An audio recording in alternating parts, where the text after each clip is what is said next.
Boa tarde a todos. Hoje nós estamos vivendo a nossa aula número 10 do curso básico para a formação de evangelizadores, onde teremos alguns comentários, o fechamento do assunto literatura espírita e o estudo final, que de uma certa maneira também é uma avaliação, festas e comemorações. Iniciando, portanto, o nosso assunto literatura espírita, nós fizemos uma pequena pesquisa, os companheiros quando foram chegando, e o resultado é interessante. Depois da apresentação do estudo, nós vamos fazer alguns comentários sobre o resultado da pesquisa que foi feita. O objetivo deste trabalho é que pudéssemos nos instruir um pouco mais acerca da doutrina espírita, embora o tempo, veja, a carga horária desse curso são 15 horas, que estão sendo assim divididas nos 10 meses, a divisão pode ser outra, mas resumindo, a carga horária de 15 horas, o que realmente torna impraticável nessas 15 horas que nós pudéssemos ter um conhecimento doutrinário mais amplo. Ficando aqui as sugestões acerca da importância desse estudo e a importância do que é ser evangelizador. Um professor primário, para que ele possa exercer o seu trabalho, me parece que são 12 anos, não é? 8 do inicial e depois mais 4 de magistério. Então são 8 anos para que ele possa depois licionar nessa faixa, seria do primeiro à 8ª série. Se for um professor universitário, no mínimo, mais 4, 5 ou 6 anos. Isso é o mínimo. Depois vem mestrado e outras coisas mais, que nós temos aí, no mínimo, para que alguém possa ser professor de qualquer área, ele vai ter que pelo menos uns 16 ou 20 anos de estudo. Eliminando-se o ensino básico, nós teríamos assim 4 ou 8 anos para que a pessoa possa ser professor de qualquer matéria. Aí o evangelizador. Claro que nós trabalhamos improvisando pessoas. Nós ainda não temos na doutrina espírita, veja, mesmo o expositor, o evangelizador, a maioria dos trabalhadores são improvisados. E o evangelizador vai atender uma faixa, as crianças de faixas etárias diferentes, começando dos 4 até os 16 anos. Porque o pré-mocidade, o ideal é que a classe do pré-mocidade seja administrada pela evangelização. Por quê? Porque o pré-mocidade, sendo administrado pelo departamento de mocidade, nós vamos ter pessoas quase que da mesma faixa etária, auxiliando, instruindo, quer dizer, elas vão ter o jovem de 17 anos, muitas vezes trabalhando com o de 15.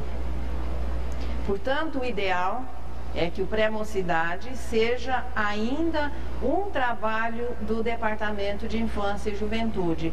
E o ideal para que o jovem vá se integrando nos trabalhos da casa ou nos trabalhos dos departamentos de mocidade, é que pelo menos ele já tenha 16 anos, para não destoar tanto com os companheiros que ele vai encontrar na mocidade.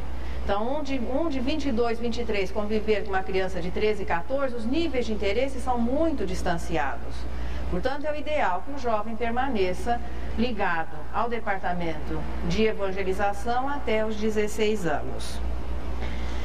Nessa faixa de 4 até 16, veja, nós vamos trabalhar com crianças que não foram ainda alfabetizadas e jovens que já terminaram a 8ª série e muitos já estarão fazendo cursinho. Não é isso? Não é essa a realidade da evangelização? E aí, o evangelizador? Quando do estudo dos requisitos do evangelizador, que é feito pela Janete no começo desse trabalho, é sempre um realce à instrução.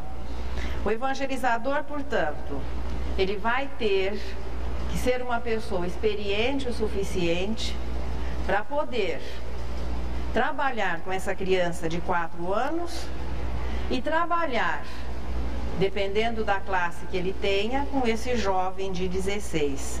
Então nós temos que considerar nos programas de evangelização que o objetivo é levar conhecimento da doutrina espírita, a filosofia espírita, às crianças de 4 até o jovem de 16, mas nós temos que considerar a idade e a escolaridade dos evangelizandos e o conteúdo programático a ser oferecido.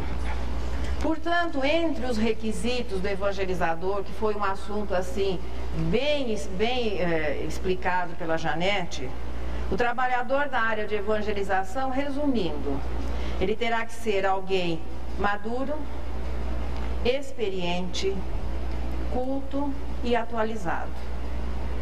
Por que atualizado? Não só no conhecimento da doutrina, nós ainda nem entramos nesse conhecimento doutrinário, mas nas coisas que estão acontecendo no dia de hoje. Então, muitas vezes, o evangelizador é aquele que às vezes vai ler um livro que está sendo lançado, fora da área da doutrina, não entramos nesse assunto ainda. O filme, que às vezes está fazendo mais sucesso. Então, de repente, se você trabalha com jovens de intermediário e pré-mocidade, isso o evangelizador tem que ter também esse conhecimento. Não estamos dizendo que as pessoas que não têm uma cultura sólida não possam, mas eles vão ter que se esforçar para preencher essa lacuna. Então a pessoa tem que realmente ser alguém maduro, experiente, conseguir, se não existe, se a gente não tem uma boa escolaridade, mas nada nos impede de ser um autodidata. Então procurar os recursos, aprender, para que ele possa estar integrado com seus evangelizandos. Então ele tem que ser maduro, experiente, o mais culto que ele possa, atualizado com as coisas que estão acontecendo, e tem que ter o quê? Boa vontade. Boa vontade é um requisito muito importante, mas não é o único. Existe um trechinho, uma palestra do Divaldo, que ele diz que às vezes uma pessoa que não tenha tanta boa vontade, mas que saiba o que está fazendo, é mais positiva que 10 de boa vontade que não saibam o que vão fazer. De repente eles podem acabar provocando um incêndio. Então, boa vontade é um componente muito importante. Disponibilidade. Ele vai ter que ter horário disponível, não só para vir à sociedade, realizar a tarefa de evangelizador, mas o preparo que é feito em casa. Ninguém vem para cá sem se preparar antes. Amor ao estudo sempre. Falar em amor ao estudo, pelo menos o pessoal que entende melhor do assunto diz que no Brasil se lê pouco, que o nível não só de escolaridade, mas de interesse, as pessoas se sentem obrigadas à leitura. Quando termina o curso, que não é obrigado a ler mais, quando muito lê um jornal.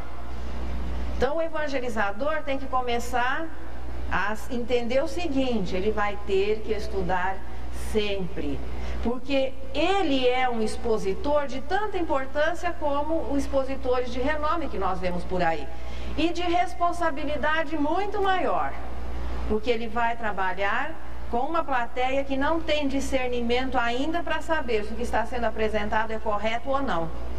Se o evangelizador contar a história, como é que chamava o macaquinho do estudo do mês passado? O sabe-tudo? E usar o sabe-tudo como exemplo de vidência, a criança vai achar que o macaquinho é vidente, que o cachorro é audiente e vai por aí afora. Ele ainda não estudou o livro dos médiuns, mas o evangelizador deve ter estudado. Conhecimento doutrinário, aqui é o ponto principal, porque o evangelizador ou o expositor, eles são o quê? Eles vão ser professores deste assunto. Qual é o objetivo da evangelização? Levar a criança dos 4 até os 16 anos as informações corretas acerca dos princípios espíritas naturalmente adequados a cada faixa etária. Ainda o trabalho de evangelização tem sido quase que deixado por conta de encontros rápidos. De vez em quando se faz um encontro em determinada região e um dia ou dois as pessoas participam e parece que já se sentem preparadas para a realização da tarefa. Veja, o encontro é a situação menos ruim, mas não atende à necessidade. Para a formação do trabalhador, um encontro de um dia e meio que seja, ou de 2 dias, é insuficiente para que a pessoa, que embora tendo boa vontade, que tenha conhecimento doutrinário, que de uma certa maneira seja maduro, experiente, 2 dias não vão ser suficientes para prepará-lo para a tarefa. Por enquanto é o que acontece, mas o objetivo desse trabalho foi realmente oferecer durante todo o ano essa oportunidade, 1h30 do curso básico e depois mais 1h30 de reuniões, e com a abertura que sempre, na medida do possível, o departamento procurar oferecer o suporte daquilo que seja necessário. Quem é que deve preparar o evangelizador? Quem vocês acham que deve preparar o evangelizador? Não, ele mesmo sim, ele tem que ter boa vontade. Eu quero ser evangelizador, aonde que ele vai? Ou onde deveria ir? É o centro espírita. Porque, vejam, aqui nesse trabalho é em nome do movimento do órgão unificador. Mas o ideal é que cada centro espírita preparasse os seus trabalhadores para a infância como se preparam trabalhadores para outras áreas. Boa parte dos centros hoje, se alguém chega e quer participar das reuniões mediúnicas, são oferecidos o quê? O senhor vai ter que participar de um estudo filosófico religioso que pode variar. Nós temos alguns programas que levam 4 anos. Para que a pessoa possa ser um trabalhador na área da mediunidade. Nós não estamos questionando, nem criticando, nem analisando. É muito importante que esse preparo exista. Só que ele é inexistente na área mais necessária, que é o trabalho da evangelização. Então, para ser intérprete dos bons espíritos ou dos espíritos necessitados, o trabalhador vai ter que passar por um preparo que é muito justo, variável, de meses até anos. Para a área da evangelização, assim, se der sorte, ele faz um cursinho rápido em algum encontro e já vai levar a sua mensagem para a criança. Como aprender? Então, nós vamos fazer uma avaliação, um retorno, o fechamento daquilo que foi colocado. Aonde nós vamos aprender? Ou melhor dizendo, como vamos aprender? Estudando, isso é óbvio. Aonde? Nos livros espíritas. Começando por onde? Parece que nós estamos chovendo no molhado, mas vocês vão ver depois dessa pesquisa aqui, essa feita aqui, que falar outra vez que as obras básicas devem ser o início do método de estudo, é alguma coisa assim que ainda tem que ser repetido muitas e muitas vezes, né, Raquel? Como dizia o Denizar, falar uma porção de vezes, repetir. Veja o resultado da pesquisa que foi feita entre todos os companheiros, não foi colocado nome nem nada. Eu pedi para que fossem colocados naqueles cartõezinhos três obras que os companheiros já tivessem lido, melhor ainda, estudado. Adivinhem quem ganhou? Nosso Lar. Pois é, Nosso Lar. Segundo, o Livro dos Espíritos, já melhorou. Terceiro, Os Mensageiros. Os 10 que leram o Nosso Lar voltaram e leram Os Mensageiros. Os outros 4 foram ler o Livro dos Espíritos. Nosso Lar 10, Livro dos Espíritos 7, Os Mensageiros 4, Livro dos Médiuns 3, a Gênese 3, o Céu e o Inferno 3, o Evangelho 3, Ave Cristo 2, Há 2000 anos 2, Paulo e Estevão 2, Agenda Cristã, Boa Nova, Renúncia, Missionários da Luz, A Caminho da Luz, Esquina de Pedra, Fonte Viva, Reencarnação, Redenção e Opinião Espírita tiveram um voto. Veja que até que o resultado não foi tão ruim. Poderia ter sido pior. Considerando-se, veja, o que a gente conhece da circulação e de divulgação de livros. Até que nós tivemos aqui o livro as obras básicas, mesmo que marcando assim uma presença pequena, mas considerando-se 10 Nosso Lar, os outros todos 3, 4, quer dizer, o Livro dos Espíritos foi o segundo. Se nós estamos nos propondo a ser evangelizadores, o Livro dos Espíritos deveria ter sido o primeiro. O que é que nós vamos passar para as crianças? Os princípios doutrinários. e que nós vamos encontrar, em primeiro lugar, nas obras básicas e, em primeiro lugar, no Livro dos Espíritos. Na avaliação geral, nas estatísticas gerais, o Evangelho é o mais vendido. O Livro dos Espíritos, não sei se é o segundo, mas o Nosso Lar concorre, assim, na linha, o Nosso Lar empata com todo. Melhor ainda o Nosso Lar que algumas outras coisas que andam por aí, mas aquele que se proponha a falar em nome da doutrina, ele não vai poder realizar essa tarefa com segurança e sem comprometer-se e sem criar problemas para os outros se ele não conhece o Livro dos Espíritos. É por isso que nos requisitos para o evangelizador, as apostilas mais antigas indicavam uma faixa etária assim: qual seria a idade mínima para alguém tornar-se evangelizador? 15 anos. Neste trabalho nós colocamos 18. Não que não se aceite a mão de obra de alguém que ainda não tem os 18 anos em uma situação de emergência, mas antes dos 18 anos é muito difícil a pessoa ter um conhecimento razoável de doutrina espírita e também aquela situação de ainda estar em amadurecimento. Então, 18 anos seria a idade ideal. Quais são os princípios espíritas que nós vamos transmitir para as crianças? Qual que é o primeiro? Deus. Imortalidade, o que mais? Comunicabilidade. E aí os outros? Reencarnação. Lei de causa e efeito. É isso que nós vamos passar para as crianças dos 4 até os 16 anos. E através, veja, das obras básicas e depois daquelas que subsidiam a estas, tudo isso apresentado, veja, em 3 aspectos nessa abordagem: filosófico, científico e religioso. Onde se vai estudar? O local ideal é o centro espírita. É dever do centro espírita preparar os seus trabalhadores.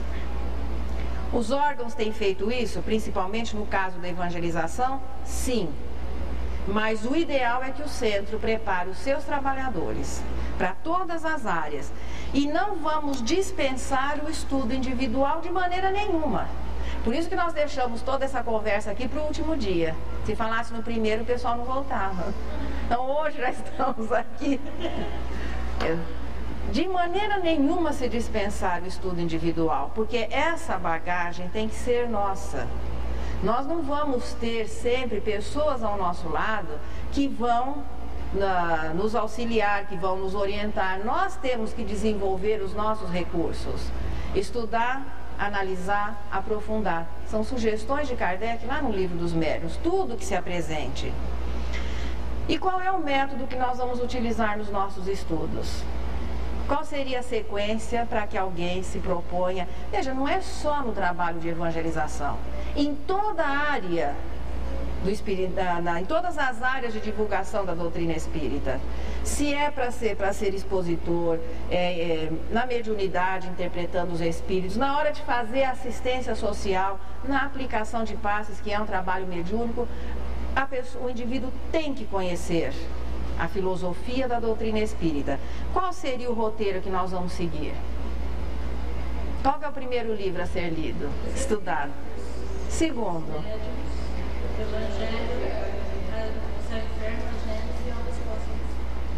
de onde foi tirado isso? A maneira como eles foram apresentados. Então, por mais que às vezes um programa possa nos auxiliar, o método de estudo é esse.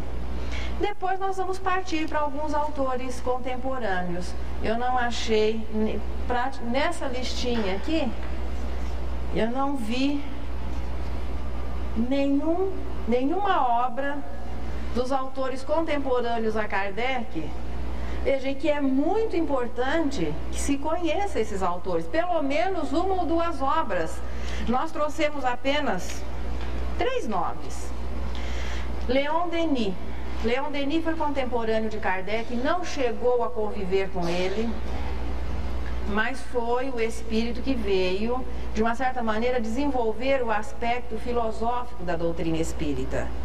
Existe uma obra de Leon Denis que não pode faltar à biblioteca, e melhor dizendo, não pode deixar de ser conhecida ou estudada pelo espírita que se propõe a um trabalho sério, que é o livro Depois da Morte.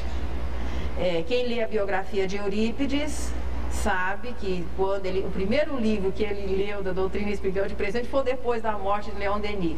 Ali existe uma abordagem histórica muito boa da evolução do sentimento de religiosidade. Depois da morte não pode faltar na biblioteca do evangelizador. De Leon Denis também nós temos o Porquê da Vida e o problema do ser, do destino e da dor. Ele escreveu outras obras. Nós selecionamos apenas essas 3. Então, essas 3 o Depois da Morte, o Porquê da Vida, problemas do ser, do destino e da dor. Ali nós já vamos conhecer o pensamento de Leon Denis, que foi assim um dos continuadores desenvolvendo o aspecto filosófico. Depois nós temos também Gabriel Delane, o filho, porque o pai foi amigo direto de Kardec, participou ali da Sociedade Parisiense de Estudos Espíritas, e o Gabriel Delane filho era bem jovenzinho nessa época. Depois ele escreveu várias obras, desenvolvendo assim o aspecto filosófico da doutrina, mas que para nós seria assim, com relação aos valores aqui humanos, seria ciência. A Evolução Anímica é um livro fantástico para que nós compreendamos melhor aquela parte do Livro dos Espíritos que trata os 3 reinos, que trata da formação dos mundos, a formação dos seres vivos. Então, aqui os elementos gerais do universo. Então, esse livro nos oferece, assim, subsídios importantíssimos para nós entendermos a evolução do princípio inteligente até a humanização. Mas eu vou evangelizar jardim de infância, eu vou tratar desses assuntos com eles? Claro que não, mas esse conhecimento nós devemos ter. Ele tem um trabalho muito bom também, o livro se chama Reencarnação, com casos, ilustrando, então, provando, através dessa pesquisa, a pluralidade das vidas, das existências. Depois, assim, já recriando um pouquinho, nós temos Camille Flammarion, que foi considerado gênio à sua época, foi contemporâneo de Kardec. Ele tem um livro muito bom que se chama Deus na Natureza. Particularmente eu acho o assunto Deus, né, Celi? Muito difícil. Porque os espíritos imperfeitos têm vaga intuição da divindade, mas é difícil a compreensão. Compreender Deus e o infinito já é coisa de bons espíritos. À medida que nós vamos progredindo, a ideia de Deus vai se tornando mais clara. Deus na Natureza é um poema sobre o assunto. E 2 romances muito importantes, Urânia e Estela. Bem, Urânia e Estela, bem ao estilo de Camille Flammarion. E quem gostar de viagens espaciais, ele tem Narrações do Infinito. Então ali vocês vão conhecer o pensamento de Camille Flammarion com revelações interessantíssimas. Quem gosta de disco voador, óbvio, não que ele fale do assunto, ele conta um pouquinho do universo, bem atual, só que não fala de discos voadores, ele fala de coisas espaciais, bem atual. Veja, esses são autores clássicos da literatura espírita. Por que a gente recomenda sempre o clássico? Em tudo que se vai fazer, nós temos que conhecer o melhor. Até com relação aos alimentos. Se você se habitua a comer qualquer coisa, você se satisfaz com qualquer coisa e não sabe discernir o que é bom ou o que não é. Então, se você conhece o que é melhor e se habitua com uma comidinha bem feita e saudável, quando você encontra uma que não é, você já sabe que aquela não é. Então, nós temos que primeiro aguçar o nosso paladar, melhor dizendo, alicerçar o nosso conhecimento com coisas boas, com boas informações. Porque aí aquilo que não é condizente, naturalmente já vai sendo rejeitado. Aí depois nós vamos passando a fase brasileira da divulgação da doutrina espírita, a fase brasileira e mediúnica, que são os trabalhos de Francisco Cândido Xavier, com Emmanuel e André Luiz principalmente. Nem vamos citar livros aqui, Mas aquele que se propõe ao estudo da doutrina espírita vai encontrar na obra de Francisco Cândido Xavier livros importantíssimos para a formação do evangelizador, para a formação do expositor, para a formação do espírita. Vem de Valdo Pereira Franco e todo o trabalho de Joana de Ângeles, Viana de Carvalho. Não podemos nos esquecer de Ivone Pereira. Memórias de um Suicida é um bom livro? É. Para o evangelizador, ele não vai receitar para criança de 10, 12 anos. Tudo tem a hora. Mas o evangelizador é importante que ele conheça a visão que André Luiz oferece do mundo espacial, do mundo espiritual, juntando-se àquilo que Camilo Castelo Branco coloca em Memórias de um Suicida. Então nós vamos ter assim informações preciosas, detalhadas de como o mundo espiritual se organiza e numa linha de pensamento ligado lá ao céu e inferno e a última parte do Livro dos Espíritos.